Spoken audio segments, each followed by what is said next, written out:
Stage पर देश के एक ऐसे आम घर से निकले हुए कदम जिन्होंने करोड़ों लोगों को एक उम्मीद दी, बदलाव की उम्मीद दी, करप्शन फ्री समाज की नींव रखी। माननीय मुख्यमंत्री दिल्ली और आम आदमी पक्ष के नेशनल कन्वीनर अरविंद केजरीवाल जी, पृथ्वी रेड्डी जी, कर्नाटका की हमारी पूरी टीम जो दिन रात पर्दे के पीछे काम करती है, और आप रीढ़ की हड्डी आम आदमी पक्ष की, आम आदमी पार्टी की, दूर दूर से चलकर यहां पे आए वॉलंटियर वर्कर और आम आदमी पार्टी से प्यार करने वाले और कर्नाटका को नंबर 1 और देश को नंबर 1 देखने वाले, सबको यहां पे खुश आमदीद, वेलकम। जब मैं कर्नाटका आया तो मैंने बात की कुछ लोगों से, तो 10 सेकंड में ही समझ आ गया कि समस्याएं वही हैं जो पंजाब की हैं। किसान की समस्या वही है जो पंजाब की है। हमारे यहां गन्ने की खेती होती है, लेकिन जब से आम आदमी पार्टी की सरकार, अभी साल नहीं हुआ, 16 मार्च को साल होगा, हमने गन्ने के उत्पादों को कहा 300 करोड़ रुपया जो पिछली सरकारों ने नहीं दिया था, आते ही सबसे पहले वो दिया, और गन्ने का रेट 380 रुपए क्विंटल है। पंजाब में, देश में सबसे ज्यादा रेट पंजाब में मिलता है, और मुझे पता चला यहां पे तो 200, 180, 220 तक मिलता है। और हमारी भी जो गन्ना मिलें हैं वो कई कई साल पैसे नहीं देती थी, यहां भी यही हाल है। तो समस्याएं हमारी वही हैं। मुझे पता चला 2.5 लाख वैकेंसीज हैं गवर्नमेंट जॉब्स में, 2.5 लाख पद खाली हैं, और आम आदमी पार्टी की सरकार बनी एक साल में 27,790 नौकरियां देकर आपके बीच में खड़ा हूं भाई साहब, सरकारी नौकरियां एक साल में। और मुझे पता चला कि कॉन्ट्रैक्ट पर जितने भी कर्मचारी हैं वो कच्चे हैं, उन पर तलवार लटकती है, कब निकाल देंगे, कब कह देंगे घर जाओ, आपकी जरूरत नहीं है। और पंजाब सरकार ने 14,000 पहले किए, अभी हमारा बजट का सेशन आ रहा है, उसमें भी मता आ रहा है 14,000 अब करेंगे। 28,000 कॉन्ट्रैक्ट वाले जो मुलाजिम थे कच्चे, उनको पक्के करके आपके बीच में खड़ा हूं भाई साहब। कोई हवा में बातें नहीं करते, हम हवा में बातें नहीं करते। यहां भी वही मुद्दा है, OPS, old pension scheme. Old pension scheme में क्या था, सरकारी कर्मचारी दफ्तर में काम करता था, जॉब करता था, तो उसकी तनख्वाह में से पैसे कटते थे जीपीएफ के, ईपीएफ के। जब वो रिटायर हो जाता था तब उसको इकट्ठे पैसे मिल जाते थे, वो अपना घर बना लेता था, अपने बेटे बेटियों का किसी का भी कोई गिफ्ट दे देता था, तो उसकी जिंदगी आराम से निकलती थी। अब क्या कर रहे हैं भाई साहब, अब भाई साहब का फरमान आ गया दिल्ली से, इनके पैसे काट तो लो लेकिन इनको मत दो, शेयर मार्केट में लगा दो, वहां से नीरव मोदी, विजय माल्या, ये अडानी सब ले जाएंगे, और जब तक आप रिटायर होंगे आपको कहा जाएगा बहुत बहुत धन्यवाद, आपने बहुत अच्छी सरकारी नौकरी की, पेंशन तो आपकी नीरव मोदी ले गया और अडानी ले गया। यह न्यू पेंशन स्कीम है उनकी, that's called new pension scheme. तो हम ओपीएस को हमने अपने पहले नोटिफिकेशन जारी किया, अब हमने कैबिनेट में इसको लेके आए हैं। हम केंद्र के साथ लड़ाई लड़ेंगे कि हमारा पैसा वापस दो, 18,000 करोड़ हमारा जो पेंशन का, old pension, new pension scheme का जो इन्होंने रखा है वो वापस लेने के लिए हम लड़ाई लड़ेंगे, मुलाजमों के साथ लड़ाई लड़ेंगे। तो ये तो इनके कारनामे हैं।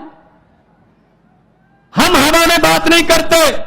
अरविंद केजरीवाल जी ने कहा दिल्ली में मैं बिजली फ्री कर दूंगा। अरविंद केजरीवाल जी ने कहा मैं स्कूल अच्छे बना दूंगा। तो मजाक कर रहे थे ये लोग, ऐसे कैसे हो सकता है। जब स्कूल अच्छे बनने शुरू हुए, धीरे धीरे स्कूलों में टीचर्स जो हैं उनको विदेशों में ट्रेनिंग देकर धीरे धीरे बच्चों का रिकॉर्ड, बच्चों का पास प्रतिशत बढ़ता गया। आज दिल्ली के स्कूलों का पास प्रतिशत प्राइवेट स्कूलों से ज्यादा है, 99.7% है जी।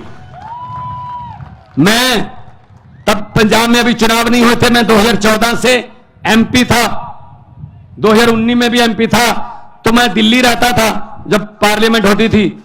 सच मानिए मेरे पास दिल्ली के लोग आते थे, जब कोई पार्लियामेंट में काम करते हैं, जब पार्लियामेंट की कोई गाड़ी चलाता है, जब कोई मिल गया, वैसे उनको पता चल गया भगवंत मान का घर है, तो मेरे पास प्राइवेट स्कूल में एडमिशन के लिए सिफारिश नहीं आती थी।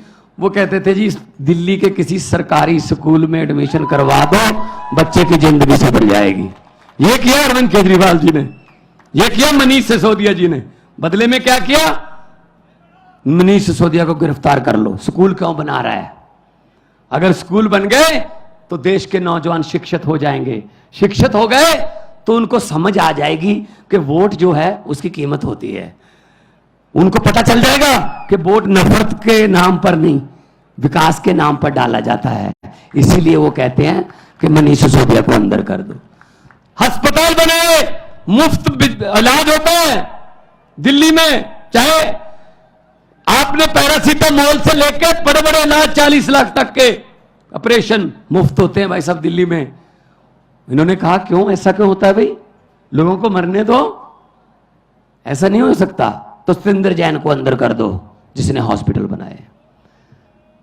ये इनके काम चल रहे हैं। शाखाओं के हम वो पत्ते नहीं जो शाख से झड़ जाएं। आंधियों को जरा बोल दो अपनी औकात में रहें। ऐसे हम पर ईडी सीबीआई ये डालकर आप डरा नहीं सकते हमें, आप डरा नहीं सकते हमें। हम किसी और मिट्टी के बने हुए हैं भाई साहब। और मुझे खुशी, पृथ्वी रेड्डी जी ने मुझे बताया कि देवनागरी में सभी के खातों में 15-15 लाख आ गया है। आया नहीं? आप तो कह रहे थे आ गया सर, हमारे भी नहीं आया जी। 15 लाख की बात छोड़ दो, जो हमारे घर में 2-4 हजार रुपया पड़ा था इमरजेंसी के लिए, नोटबंदी करके वो भी निकलवा के ले गए भाई साहब। ये चल रहा है, अब ये चल रहा है। तो इसलिए हम आए हैं आपके पास। अगर आम आदमी पार्टी को मौका मिलेगा, आम आदमी को मौका मिलेगा। जैसे पंजाब में हमने आते ही करप्शन के लिए, रिश्वत खोरी के खिलाफ एक हेल्पलाइन नंबर जारी किया। भाई साहब बड़े बड़े मंत्री जो बड़े बड़े पदों पर थे आज जेल की हवा खा रहे हैं। पंजाब में जाकर देखिए या पूछिए, अखबार पढ़ लीजिए, गूगल पे आप सर्च कर लीजिए। एक मंत्री ऐसा आया है हमारे पास जो कांग्रेस के समय मंत्री था, इंडस्ट्री मिनिस्टर था, उसके घर पे छापा मारा। बाकी चीजें तो चलो मिलेंगी, कोई रजिस्ट्रियां, कुछ कोई बैंक के लॉकर, ये वो। उसके घर से 2 नोट गिनने वाली मशीनें भी मिली हैं भाई साहब। ये नोट गिनने वाली मशीनें आम घर में रखता है कोई? ये सिर्फ लुटेरों के घर में ही हो सकती हैं बस, जब बैंक में होती हैं, जहां रिश्वतखोरों के घर पे होती हैं नोट गिनने वाली मशीन। इसका मतलब उसका परिवार नोट गिन गिन के तंग आ गया। उसके परिवार ने कहा जी हमसे हर रोज नहीं गिने जाते, मशीन मंगवा लो। आज टीवी पर देख रहा था, इतने बड़े बड़े नोट के ढेर कर्नाटका में, विधायक के बेटे के घर से 8 करोड़। मैं ना, किसका पैसा है वो? किसका पैसा है? टैक्स देते हैं, तुम्हारा पैसा है, जनता का पैसा है वो। हम टैक्स देते हैं। कुछ लोग सोच रहे होंगे भगवंत मान ये क्या कह रहा है, हम कब टैक्स देते हैं? भाई साहब टैक्स देते हो, आपको पता नहीं चलता। सुबह उठते हैं, चाय बनानी है, सिलेंडर का और गैस का चूल्हा जलाना है, आपने लाइटर ऑन किया, टैक्स शुरू, गैस पे टैक्स है, चाय पत्ती डाली टैक्स, चीनी डाली टैक्स, दूध डाला टैक्स, उसके बाद फोन किया टैक्स, बेने डोसा खाया टैक्स, मक्खन बोल रही है।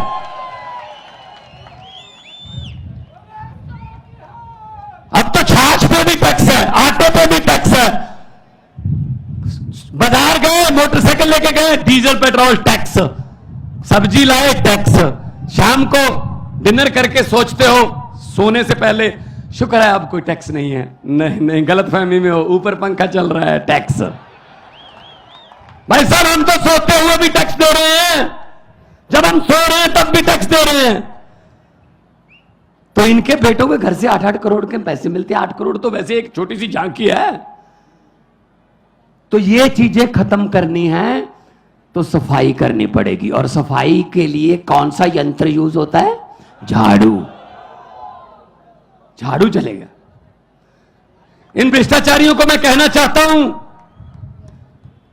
कि जितने मर्जी इकट्ठे कर लो पैसे, हीरे, मोती, मगर ख्याल इतना रहे कफन पे जेब नहीं होती। सब कुछ यही रह जाता है भाई साहब। गरीब की बद्दुआ मत लो, गरीब की बद्दुआ परमात्मा की दरगाह, एक ही बात है, सीधी बात है। तो ये चल रहा है हमारे देश में, और वो आते हैं तरह तरह की बातें सुना के चले जाते हैं, तरह तरह की बातें। एक गांव था, वहां पे भैंसें चोरी होने लगी। गांव में अचानक से दूध देने वाली भैंसें किसानों की चोरी होने लगी। कभी एक भैंस चोरी होगी रात को, एक दिन 2 भैंसें चोरी हो गई, 3 भैंसें चोरी हो गई रातों रात। तो गांव वाले, एक साधु संत था, गांव में रहता था बाहर, उसके पास गए, संत जी हमारी तो भैंसें चोरी होने लगी हैं, कोई उपाय बताइए, बताइए क्या करें, कौन चोरी कर रहा है। तो संत महात्मा ने कहा एक चद्दर ओढ़ लेना, ऊपर चारों कोने पकड़ के 4 आदमी खड़े हो जाना, और पूरे गांव को चद्दर के नीचे से ऐसे बोल देना कि वो नीचे से चले जाएं, गुजर जाए नीचे से। तो जिसने भैंस चोरी की होगी वो जैसे ही चद्दर के नीचे से गुजरेगा वो मर जाएगा। भाई साहब अनाउंसमेंट कर दी, चद्दर ओढ़कर 4 आदमी खड़े हो गए, सारा गांव चद्दर के नीचे से जा रहा है, जा रहा है, जा रहा है, पूरा गांव निकल गया चद्दर के नीचे से, कोई नहीं मरा। तो साधु संत से पूछा, सर मरा ही नहीं कोई? तो साधु ने कहा जो चोरी करते हैं उनको तो चद्दर पकड़ा रखी थी, मरेगा कैसे, वो तो निकले ही नहीं चद्दर के नीचे से। तो भाई साहब चोरों को तो चद्दर पकड़ा रखी है देश की, और चोर ढूंढ रहे हैं अपने आप में से हम।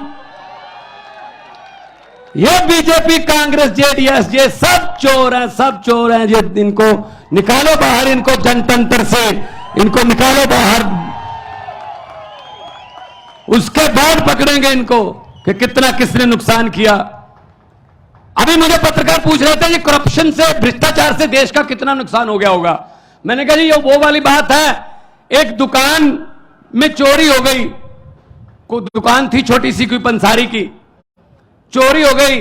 तो अगले दिन गांव के लोगों को पता चला चोरी हो गई, उस गांव में जो दुकानदार है उसके पास अफसोस करने के लिए आने लगे। ऐसे ही उसने रेवड़ी वेवड़ी रखी हुई थी, वो जनवरी के दिन थे, तो जो भी आता था ऐसे रेवड़ी उठाई 10-15, 2-4 मुंह में डाल के बोले यार बहुत अफसोस हुआ, कितने मुझे पता चला चोरी हो गई। कहते हाँ जी चोरी हो गई। 1 आया, 2 आए, 10 आए, 15 आए। दोपहर के बाद सरपंच भी, गांव का जो प्रधान है, उसने भी कहा मैं भी जाके आता हूं। उसने भी ऐसी रेवड़ी उठाई, 2-4 मुंह में डालकर बोले यार बहुत बुरा हुआ, चोरी हो गई। कितने का नुकसान हो गया होगा? वो दुकानदार बोला जी सरपंच साहब अभी तो नुकसान चल रहा है, जो भी आता है रेवड़ी खा के पूछ लेता कितने का नुकसान हो गया। जब पूरा गांव अफसोस कर गया उसके बाद हिसाब लगाएंगे कितने की चोरी हो गई है। तो अब कैसे बता दें इस करप्शन से, भ्रष्टाचार से कितने का नुकसान हुआ? अभी तो नुकसान चल रहा है देश का। ये तो आम आदमी पार्टी की सरकार आएगी, अरविंद केजरीवाल जी प्रधानमंत्री बनेंगे, तब हिसाब लगाया जाएगा कि कितने की चोरी हो गई है और कितना भ्रष्टाचार हो गया है। ऐसा हिसाब नहीं लगेगा इसका हिसाब लगाने वाला चाहिए, और चाहिए भी IRS ऑफिसर, इनकम टैक्स के कमिश्नर रहे हैं, इनको सब पता है पैसा कहां से आता है और कहां जाता है। ये निकाल लेते हैं, जो पैसा छुपाना जानता है ना, तो इनकम टैक्स वाले निकलवाना भी जानते हैं कि कहां से निकलता है। तो मैं आपको यही बेनती करूंगा कि आप लोग इकट्ठे हो जाइए। जब लोग इकट्ठे हो जाते हैं, तो जब लोगों की आंधी तूफान बन जाता है, तो बड़े बड़े पेड़ जड़ से उखड़ के जो है उखाड़ के दो फेंक देते हैं, जैसे पंजाब में फेंके हैं। हम आपके साथ हैं। शहीदों की धरती भगत सिंह और सुखदेव, और मैं उधम सिंह करतार सिंह सराबा की धरती से आया हूं। कर्नाटका भी वीरों की धरती है।